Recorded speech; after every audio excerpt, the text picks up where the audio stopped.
thank you for joining us. This is Councilmember James Brown, and I'm doing another council comment. Today we're at Gray Line Station, home of Julietta Market, and I'm with Chris Woodall, who is in our planning department with the city. Thanks for joining me, Chris. Yes, sir. Thank you for having me. So, Chris, what's your actual title? I'm the manager of long-range planning for the city of Lexington. So what does that mean? We're looking out into the future, how we grow and develop in Lexington. So our job is to sort of look at the vision that the community has for how we grow, and then figure out how we get there. Okay. So today we're going to talk about the comprehensive plan. Now, the comprehensive plan, and Chris, correct me if I misstate anything, it's our 20-year plan that includes growth strategy and talks about how we want our city to grow. But we actually update that plan every 5 years, correct? That's right. That's okay. right. So this is the time for us to start to get working on the next comprehensive plan. And can you tell us a little bit more about what that plan is and what it means for our community? Yeah, so we know Lexington's a growing city. I mean, you don't have to look too far to see the growth and development. Like the place we're in right now is a good example of some recent developments that we've seen. But the data also that we've been collecting shows us that we're a growing city. And we think that's a good thing, but we've got to be able to leverage that growth and make sure that it's working for our existing residents as well. So we develop a comprehensive plan that looks into the future, the next, as you said, the next 20 plus years for how we grow and develop. And we look at everything, as the name suggests. It's a very holistic plan where we look at our neighborhoods, we look at our natural environment, economic development, transportation network. Basically, we're looking at how it all plays together, how it all interconnects. So I'm glad that you said that, because I think most people that are familiar with the comprehensive plan always go back to, just a certain element, and it's about the urban and rural aspect of our community and what decision gets made about how we grow and go forward.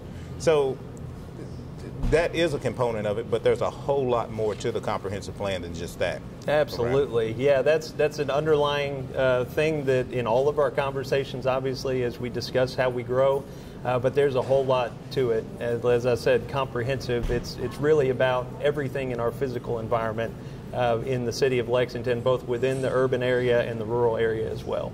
Okay.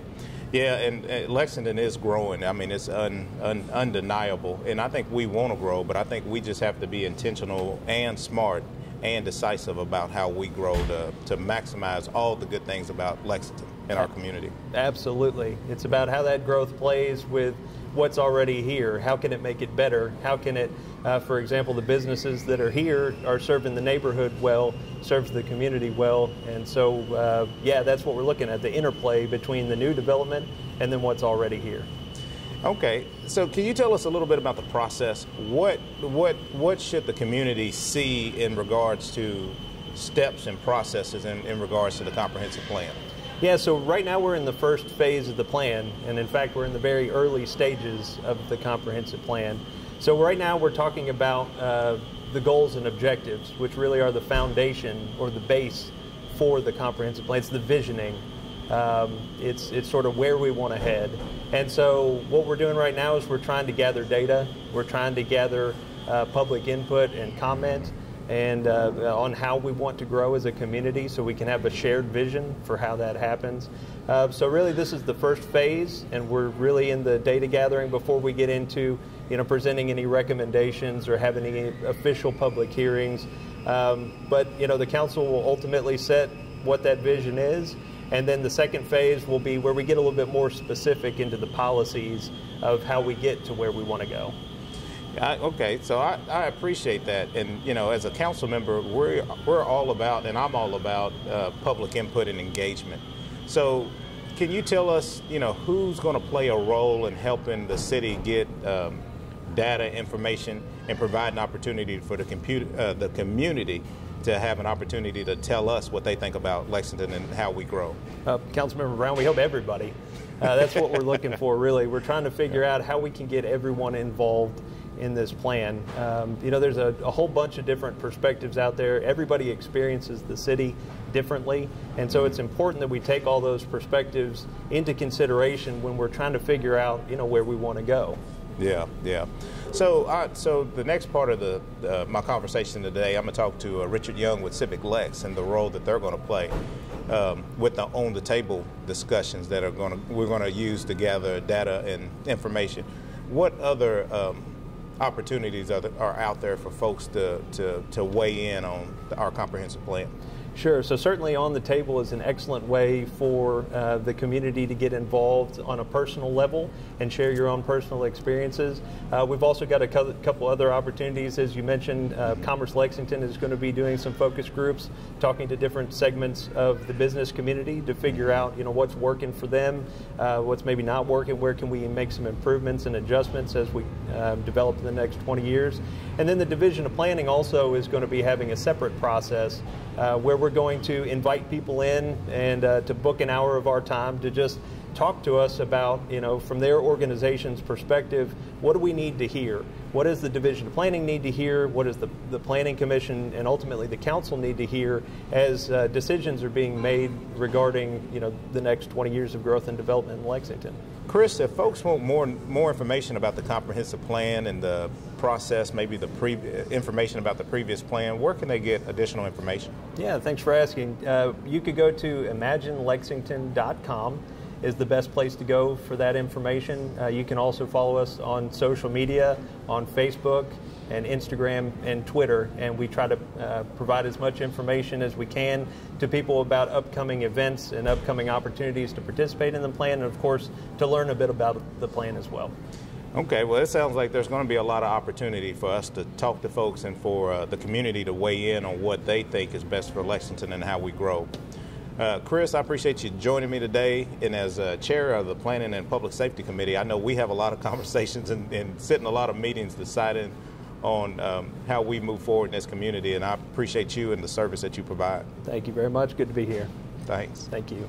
I'm here today with Richard Young, who is no stranger to city government, the community, and public engagement strategies. Thanks for joining me, Richard. Thanks for having me. Yeah.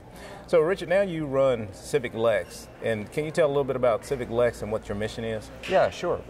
Civic Lex is a civic education organization. First and foremost, we help people understand city government, how to get engaged, and then we also work with city government to find new ways to involve residents into how the government works. Yeah, and I think that's valuable because a lot of times, being in city government, we kind of do our day-to-day and are real familiar with it and think that people are keeping up with what we're talking about and what we're doing. And in actuality, a lot of people really aren't. So I think you all do a great job of trying to break it down to digestible pieces so people can kind of understand what we're doing. Thanks. That's the hope. and I think it's working, and I think you're well aware of it as well. So what we have coming up is the city is starting the process for its comprehensive plan, the 20-year growth strategy that gets updated every 5 years. And one of the big elements of that is input, community engagement, and gathering information for us as city leaders to be able to make decisions about growth. Tell me the role that Civic Lex is going to play in that process this time around. Sure. So Civic Lex is running a program called On the Table, which was sort of started in Lexington back in 2017 by the Bluegrass Community Foundation, and we inherited it in 2019. And really what it is sort of a citywide conversation, right? For a week in April, from April 10th to 16th. So that's new, though. That is new. The week is new. So before it was just one day. It was correct? Just one day before. Okay. Yeah, well, I think it's going to provide a lot of opportunity for people to get involved, extending it for a week. So I think that's a real good idea. Yeah, that was one of the one of the things when we inherited the program was, how can we make this a program that even more people can engage in? There have always been a lot of people involved, but how can we broaden that and deepen people's ability to get engaged? Yeah, I've been a super host before, so this is going to give me and I think others opportunity to have more opportunities, more meetings. Or on the table discussion. What other elements of on the table are changing from previous years to this year? Yeah. So in previous years, the conversations have been pretty loose and sort of unstructured. Mm-hmm. And one of the things that we're really trying to do is bring a real framework to that and make it so that whatever on the table conversation you participate in, it more or less functions in the same way. right? So it'll all start with a survey as opposed to receiving a survey at the end or as a follow-up in previous years. And then we actually have a script that people are, we would encourage people to use. They, of course, don't have to. But the script really lays out a lot of information about the process, but also about the comprehensive plan. Because we're a civic education organization, we see this as a really exciting opportunity to help thousands of residents across Lexington understand what the comprehensive plan is and why it's important. Yeah, well, sometimes I think people get afraid when you put more structure to something, but I think it's probably real important in this aspect because this information is going to be used in regards to decisions or input that city leaders are going to have in regards to the comprehensive plan. So I think standardizing it and having some kind of structure will help community members be able to have a fruitful conversation. Let me ask you this: is it still going to allow for some flexibility in conversation? I mean, if you start with a general question, can you expand on what people can talk about in these on the table discussions? Absolutely, yeah. So there are we're including 6 or 7 prompts in the host guide, which is sort of a document that each host will receive. It sort of helps them walk through the process. And people are welcome to use any of those prompts, or the nice thing is that On the Table is flexible, so if people want to take it in a bit of a different direction for the conversation, we've already sort of captured the data that we need in the survey, so people can sort of be a little bit more flexible with the conversations. And if they want to go deeper onto a topic, that's perfectly all right. Okay. Yeah, I tell you what, one of the things that I've been saying since the last comprehensive plan, which was pretty successful, I think we had over 11,000 engagement or data points for the last one. So this time, I hope to surpass that and get more people engaged. But in regards to our city and how it grows, I think the more people that we have at the table having these conversations, the more informed we can be in regards to making decisions and planning for our city's growth based off of the folks that want to be and do call Lexington home. Absolutely. At Civic Lex, we like to say that all input is helpful. And so we think as many people as we can get involved and engage deeply in this process, the better. Yeah, I agree. So On the Table is one element of input that's going to be out there in regards to public engagement strategies for the comprehensive plan. But I do think On the Table is probably one of the ones that is going to make its way down to everyday folks. Right. Probably a little better than most. Would you agree with that? Yeah, I think that's certainly our hope, is to try and capture as many people as possible. The flexibility is really helpful. It's really nice to be able to, with On the Table, you could have a conversation at home with your family. You could have a conversation as part of your church. You could have a conversation as part of a business or just, a book club. It really is flexible and allows people to sort of provide input in the way that makes the most sense for them. So how do people get involved? If somebody is interested in being a part of this process and hosting an event or multiple events, where do they go and what do they do? Sure. So the best place to start is the On the Table website, which is just ottlex.org.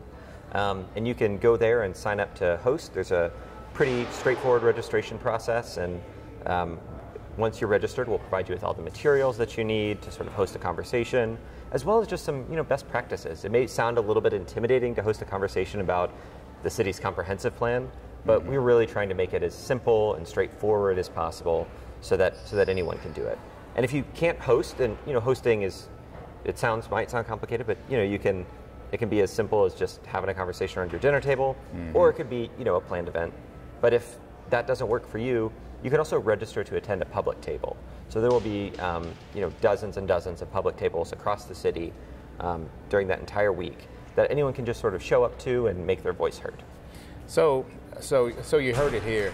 There's opportunities to get involved, host a table, look for other opportunities to get involved with the conversation.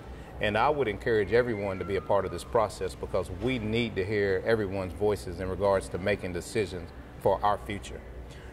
Richard, you've always been good at reaching out, making information understandable, and giving folks the opportunity to participate. I appreciate that and all that you do for our community. Well, thank you. I appreciate the conversation. Hopefully we'll see you on the table, or at the table, not on the table.